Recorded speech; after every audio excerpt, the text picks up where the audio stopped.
우리가 마태복음 10장 1절에서 15절 말씀을 통해서 그 내용을 간단히 말씀드린다면, 예수님께서 열두 제자들을 부르시고 그들의 경력을 보고 학력을 보고 능력을 보고 부르신 게 아니라 주님이 그들을 불러주시고, 아멘. 여러분, 주님이 저와 여러분들을 불러주셔서 오늘 우리가 이 자리에 나온 줄을 믿습니다. 그들에게 필요한 권능을 주셨어요. 무슨 일을 맡기실 때 그저 니네들이 이제 알아서 하라, 내가 가르쳐 줬으니 알아서 하라, 배운 대로 하라가 아니고 주셔요. 교회에서 하나님의 일을 하라고 주시면, 누군가가 주의 일을 하라고 부탁하면 나는 할 수 없지만 내가 믿음으로 순종하겠습니다 하면 주님이 우리에게 능력도 아울러 주실 줄을 믿습니다. 모세에게, 우리 부흥회 때 그랬죠, 목사님, 모세에게도 말을 잘 못하지만 권능을 주셔서 이스라엘 백성들을 출애굽하게 한 것 같이 또 보내셨습니다. 오늘 이 크리스찬의 삶은요, 보냄을 받은 삶입니다. 오늘도 우리가 예배를 드리지만 예배 끝나면 우리가 어디를 보냄을 받아요? 우리가 이 세상으로 추수할 곳으로 보냄을 받는 거예요. 주일날도 우리가 예배 드리고 새벽에도 와서 기도하고 우리가 어디를 가요? 추수할 곳으로, 우리가 전도할 곳으로 보냄을 받은 거예요. 우리 크리스찬의 삶을 가장 잘 표현한 비유는 뱀처럼 지혜롭고 오늘 비둘기같이 순결하라. 왜 예수님이 이 말씀을 하셨을까요? 왜냐하면 우리 크리스찬들은 이리 가운데 보낸 양과 같은 자들이기 때문입니다. 여러분, 이 세상은요 결코 쉽지 않습니다. 특별히 신앙으로 산다는 것 더 힘들습니다. 예수 믿으면 모든 것이 다 잘되고 만사형통하고 주변도 환경도 원만하고 관계도 좋아지고, 예수 믿고 나면요 우리 영혼이 물론 기쁨이 있고 마음의 평안도 있고 참 환희도 있지만요, 사실 우리의 삶이 점점 만만치 않을 때도 더 많이 있습니다. 그래서 우리 크리스천의 삶을 뱀처럼 지혜롭고 비둘기처럼 순결하라, 그렇게 얘기한 겁니다. 왜 뱀처럼 지혜로우냐? 우리가 너무 뱀처럼만 지혜로우면 교활해질 수가 있습니다. 사람이 교활하면요 뱀같이 되는 거예요. 또 너무 비둘기처럼 순결만 하면요 이건 순둥이가 되는 겁니다. 어리석게 돼. 그래서 성도들이 뱀처럼 지혜롭고 비둘기처럼 순결하라고 두 가지를 말씀하고 있는 것입니다. 또 사람을 삼가라 그랬습니다. 우리가 힘들고 어려운 이유 중에 하나는 아마 사람들에게서 우리가 관계 가운데서 배신을 당하거나 아니면 사람들에게 당한 것 때문에 우리가 어려워할 때가 있다고 생각합니다. 특별히 믿었던 사람들에게 배신을 당하면 이것처럼 가슴 아픈 일이 없습니다. 우리 크리스찬들은 착하잖아요. 착하기 때문에 사람들이 저 사람은 크리스찬이라 그래서 쉽게 이용을 하고 또 그 속임을 당하여 우리 크리스찬들이 참 이 세상 사람들에게 치명적인 손해를 당할 때가 있습니다. 그래서 주님이 사람을 삼가라 라고 그렇게 말씀하십니다. 우리 크리스찬의 삶의 상황은 양을 이리 가운데 보내는 것 같기 때문이라는 거죠. 그러나 오늘 주님께서 또 주신 말씀 중에서 끝까지 견디라, 끝까지 견디는 자는 구원을 얻으리라, 그렇게 말씀하고 있습니다. 여러분, 끝까지 견디실 수 있기를 바랍니다. 형제가 형제를 비방하고 아버지가 자식을 죽는 데에 내어주며 자식들이 부모를 대적한다는 이 가족의 비극을 전제로 해서 우리가 끝까지 견뎌야 된다, 그렇게 말씀하고 있습니다. 여러분, 가족보다 때로는 남이 나을 때가 있을 때가 있어요. 그러면 안 되겠지만 우리 가족의 약점을 잘 알기 때문에 그것을 들춰가면서 아픔을 자꾸 들춰내고 상처에다가 소금을 뿌리듯이 우리 아픔을 더 아프게 하는 그런 일들이 있는데, 여러분, 끝까지 견디는 자가 구원을 얻은다, 그렇게 말씀했어요. 우리 구원뿐만 아니라 우리가 끝까지 견딤으로 인해서 우리 가족도 구원을 얻게 된다는 겁니다. 여러분, 많이 힘드십니까? 우리 가족 일원 때문에, 여러분 우리 형제 때문에 많이 아프십니까? 견디기 쉽지 않다는 거 우리 잘 알고 있지만 끝까지 견디세요. The Road Less Traveled 이라는 책이 있습니다. 혹시 여러분 읽어보셨을지도 몰라요. 아직도 가야 할 길. 이거는 이 스캇 팩, P-E-C-K, 그분이 의사인데요, 정신과 의사인데, 그분이 이렇게 많은 정신병자들을 치료하면서 대하면서 쓴 책입니다. 왜 정신병에 걸렸을까? 어떻게 하면 정신병에서 나을까? 어디로서부터 치유가 시작되는가? 그런 내용입니다. 많은 정신병자들을 치료한 경험과 지식으로 요약한다면 맨 먼저 중요한 것은 그 병의 책임은 나에게 있다. 여기에서 병의 50%가 치유가 된대요. 자꾸 남 때문에 내가 이렇게 됐다, 불평하고 불행하고 그런 원인이 나는 없는데 자꾸 저 사람 때문에 내가 이렇게 되었다라고 한다면 절대로 병에서 낫지 않는데요. 그러나 나 때문에, 그러면 벌써 50%가 나요. 둘째는 이 고통은, 이 병은 나에게 필요한 것이다, 이렇게 나에게 유익하다, 나를 위해서 꼭 있어야 되는 것이다, 이 시련이 나에게 절대로 유익한 것이다 라고 긍정적으로 대하면 그것을 통해서 내가 더 발전되고 내 삶의 궤도에 인생으로 더 잘 살아갈 수 있도록 나에게 이런 어려움과 고통이 있구나라고 한다면 더 많은 치유가 된다는 거예요. 우리가 야고보 사도께서 하신 말씀 기억나죠? 믿음의 시련, 믿음의 시련. 시험을 만날 때에 기뻐하라. 이 믿음의 시련이라 그래서 때로는 우리에게 더 믿음을 견고하게 하고 믿음을 더 성장하게 위해서 우리에게 시련을 주신다. 물질의 시련, 또는 명예의 시련, 건강의 시련, 관계의 시련, 이런 것을 통해서 나를 넘어뜨리기 위해서 주는 시련이 아니라 이런 시련을 통해서 나를 더 강하게 성장하게 하기 위해서 주는 시련이라, 그렇게 설명을 하지 않습니까? 그러므로 그 믿음의 시련을 통해서 우리가 구비하여 조금도 부족함이 없게 하려 함이라 라고 그렇게 이야기했다 그러는 겁니다. 여러분, 시련이 많고 힘든 일이 많습니까?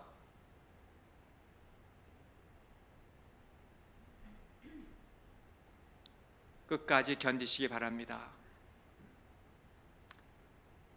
온 세상이 변해도 우리의 믿음엔 변화가 없어야 되고, 온 천지가 변화한다 할지라도 우리가 견디는 자가 되어서 우리와 우리 가족이 구원을 얻는 그런 복된 우리 가정이 되시기를 주님의 이름으로 축복합니다. 오늘 두 번째는 두려워하지 말라, 그렇게 말씀하십니다. 24절에서 33절입니다. 여기에 제자가 선생보다, 종이 상전보다 높지 못하다, 이렇게 말씀을 시작하십니다. 주님이 제자들에게 너희들이 나보다 못하다, 그렇게 꺾는 말씀이 아니라 오히려 제자와 선생, 종과 상전은 하나다, 그렇게 말씀하는 거예요. 그러므로 핍박을 받을 때에 너희들은 스승을 따르는 자고, 그리고 종은 상전 때문에 어려움을 당한다는 것을 기억하고 두려워하지 말라, 그렇게 말씀하시는 거라는 거예요. 26절에도 보니까 그런즉 그들을 두려워하지 말라, 감추인 것이 드러나지 않는 것이 없고 숨은 것이 알려지지 않을 것이 없느니라. 여러분, 우리가 하나님의 말씀대로 살며 두려울 것이 하나도 없습니다. 하나님 말씀대로 우리가 순종하고 사는데 뭐가 두렵겠습니까? 28절에서도 몸은 죽여도 영혼을 능히 죽이지 못하는 자들을 두려워하지 말고 오직 몸과 영혼을 능히 지옥에 멸하실 수 있는 이를 두려워하라, 그렇게 말씀하십니다. 하나님께 모든 주권이 있기 때문에 두려워하지 말라는 것입니다. 하나님은 죽이기도 하시고 살리기도 하시기 때문에 하나님의 주권에 따라 우리가 하나님 말씀대로 살면은 하나님이 우리를 책임져 주신다 이거예요. 참새 2마리가 한 아사리온에 팔리지 않느냐? 이 한 아사리온은 뭐 그때 당시에 페니스라 그러지만 요즘 말로 말하면 달러스라고 할 수 있어요. 몇 달러. 참새 한 마리에 몇 달러에 팔리지만은 싸구려 참새도 하나님 뜻 없이 죽일 수도 없고 떨어질 수도 없는 존재가 아니냐 이야기하시면서 너희들이 참새보다 더 귀하지 않느냐? 머리털까지 다 세신 바 되는데 하나님이 너희를 지키시기 때문에 두려워하지 말라 그렇게 말씀하십니다. 여러분 머리털 세십니까? 땅에 떨어진 마루에 떨어진 머리털을 쓸면서 거기에 떨어진 머리털을 우리가 세지 않고 그냥 쓰레기통에 이렇게 담아서 버리지 않습니까? 그 몇 가닥 머리털 땅에 떨어져 빗자루로 쓸어 쓰레기통에 세지 않고 집어넣는 것처럼 한 아사리온에 팔리는 참새임에도 불구하고 하나님이 세시는데 우리는 얼마나 더 하나님이 귀하게 여기시냐는 거예요. 우리를 그렇게 생각하신다는 거예요. 여러분 중요한 거는 우리가 셉니다. 캐시 우리는 막 세요. 이게 하나도 더 주지 않도록 제대로 받았는가 우리는 꼭 세요. 또 금덩어리 우리는 무게를 달고 세요. 중요한 거는 셉니다. 하나님께서 우리의 머리카락을 세신다. 우리가 중요하다는 겁니다. 중요하다는 거예요. 이 무가치한 머리카락 우리도 버리면서 세지 않지만 하나님은 그 머리카락을 세신다고 하시니 얼마나 저와 여러분들이 하나님께는 소중한 존재냐 이겁니까? 네. 그런 하나님이십니다. 그러므로 사람들 앞에서 시인하라는 겁니다. 그러면 나도 아버지 앞에서 시인하신다 그랬습니다. 시인이라는 것은 뭔가 순종한다 그 말입니다. 자기 뜻을 내려놓고 하나님 뜻을 순종한다, 희생한다, 손해를 보더라도 주님의 뜻을 내가 시인하고 인정하고 순종하고 희생하면 하나님이 우리 길을 인도해 주신다는 것을 믿으시기를 간절히 바랍니다. 때로는 내 생각도 내 판단도 내 체면도 시인하지 말아야 될 때가 있어요. 이 체면 때문에 내가 어려울 때가 많아요. 그러나 그런 거 내려놓으세요. 특별히 교회에서 내려놓으세요. 그거 뭐 자존심 내려놓으세요. 그리고 하나님 시인하세요. 하나님 순종하세요. 그럼 하나님이 여러분들을 축복해 주실 겁니다. 세 번째로 하나다. 여기 제자들이 스승보다 못하고 종이 상정보다 못한다고 말씀하셨는데 제자와 스승이 하나 된 것을 말씀한 것처럼 34절에서 42절에 보면 제자들에게 너희는 나와 하나이다. 하나다. 너희들이 받는 핍박은 나 때문에 받는 거다. 그런 의미에서 예수님 또한 너희는 나와 동일하다. 나는 너의 심정을 안다. 내가 세상에 화평을 주러 온 줄 생각하지 말라. 화평이 아니라 검을 주러 왔노라. 예수님의 제자들은 예수님을 따른 후에 오히려 집안에 분란이 일어나고 아버지, 어머니, 형제가 거세지고 가장 큰 원수가 집안 식구이고 예수님 믿는 것 때문에 집안이 전쟁이고 난리라는 것을 종종 경험하게 됩니다. 그때 당시에 예수님을 믿는 가정인데 안 믿는 가정인데 예수님을 믿는 사람이 개종되면 집안에서 문을 닫고 쫓아내서 들어오지 못하게 했대요.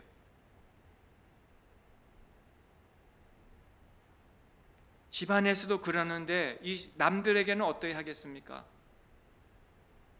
잘못 믿어서라기보다는 어두움의 세력들은 예수님과 한몸 되어 살아가는 것을 굉장히 싫어합니다. 분란을 있게 합니다. 예수님이 하고 싶은 것을 믿는 우리에게 참 못하게 하고 분란을 일으키고, 그러므로 우리가 물러서지 마세요. 주눅들지 마세요. 오히려 주님이 그렇게 말씀하시는 거예요. 선생과 똑같이 살아라. 제자의 삶을 살아라. 자기 십자가를 지고 나를 따르지 않는 자는 내게 합당치 아니하다. 여러분, 예수님께서 그냥 제자들에게 복만 받고 정말 모든 것이 잘 되는 것만이 아니라 제자도에 대해서 말씀해 주지 않아요? 예수님을 따라가는 길은 때로는 폭풍우가 몰려치고, 그러나 그 길을 결코 끝까지 가라고 그렇게 말씀하십니다. 자기 목숨을 얻는 자는 잃을 것이요 나를 위하여 자기 목숨을 잃는 자는 얻으리라. 쉽게 가려고 하는 신앙생활이 아니라 어렵더라도 주님을 따라가려고 하는 그 결단이 어디에서 생깁니까? 내가 주님과 하나다, 동일하다, 이렇게 할 때 우리가 끝까지 가게 될 수 있다는 겁니다. 뭐 그렇게 유난을 떨어 교회 다니면서 뭐 그렇게 예배 빠지지 않으려고 그렇게 열심을 부리는가? 그렇게 타협하는 유혹들이 저와 여러분들에게 있더라도 결단코 타협하지 아니하고 주님을 따라가시는 우리 성도님들이 되시기를 간절히 바랍니다. 플러머라는 사람은 세상은 지지하는 자를 얻기 위해서는 이렇게 예수님 같이 말하지 않을 거라 그렇게 얘기했어요. 얼마나 예수님이 놀랍게도 너희에게는 핍박이 있을 거라 솔직하게 말씀하십니까?